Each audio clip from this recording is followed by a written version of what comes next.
New Delhi, la capitale indienne de 16 millions d'habitants, méconnaissable. Depuis ce matin, l'Inde est intégralement verrouillée. C'est le plus gros pays du monde à opter pour le confinement total. Près d'1,5 milliard de personnes contraintes de rester chez elles. Restez à la maison et ne faites qu'une seule chose, restez chez vous. Transport public suspendu, usines et bureaux fermés, et comme en Europe au début de la crise, les mêmes scènes de panique.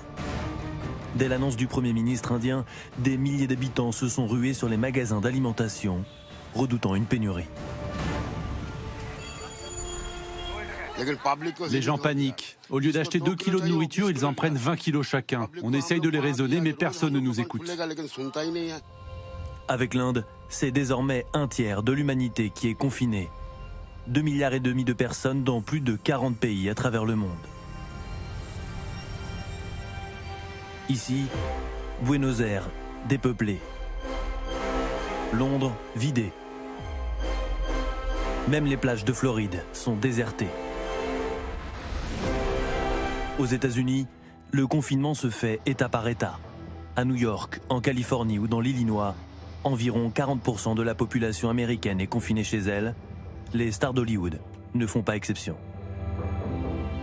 Nous devons tous rester chez nous. Il faut arrêter la propagation du virus et nous n'y arriverons que tous ensemble.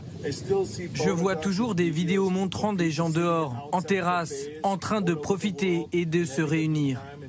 C'est vraiment pas malin. C'est comme ça que vous attraperez le virus.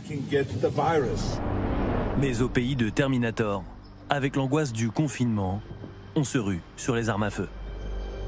C'est un tel cauchemar qu'on se dit c'est maintenant ou jamais. Les gens se comportent comme des zombies. Ils prennent n'importe quoi. Peu importe le modèle de l'arme ou sa taille, tout ce qu'ils veulent, c'est être armés. Autre ambiance en Turquie, où seules les personnes âgées sont confinées. Pour éviter de sortir, les habitants d'Istanbul ont mis au point un dispositif d'entraide. Les courses sont livrées à la fenêtre et par panier. Au Royaume-Uni, le gouvernement s'est enfin résolu à décréter le confinement de sa population pour 3 semaines, alors que le prince Charles, héritier du trône, vient d'être testé positif. Le coronavirus a fait plus de 400 morts outre-Manche.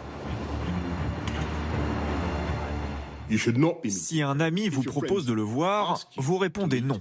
Ne voyez pas non plus les membres de votre famille s'ils n'habitent pas avec vous. N'allez plus faire les courses, sauf pour les produits essentiels, comme l'alimentaire ou les médicaments. À l'heure où les pays d'Europe, comme la France ou l'Espagne, s'attendent à un confinement prolongé, à 10 000 km de là en Chine, le berceau de l'épidémie revit. Dans la province du Hubei, les habitants sains ont à nouveau l'autorisation de sortir de chez eux depuis ce matin. Ils ont vécu plus de 2 mois en confinement total.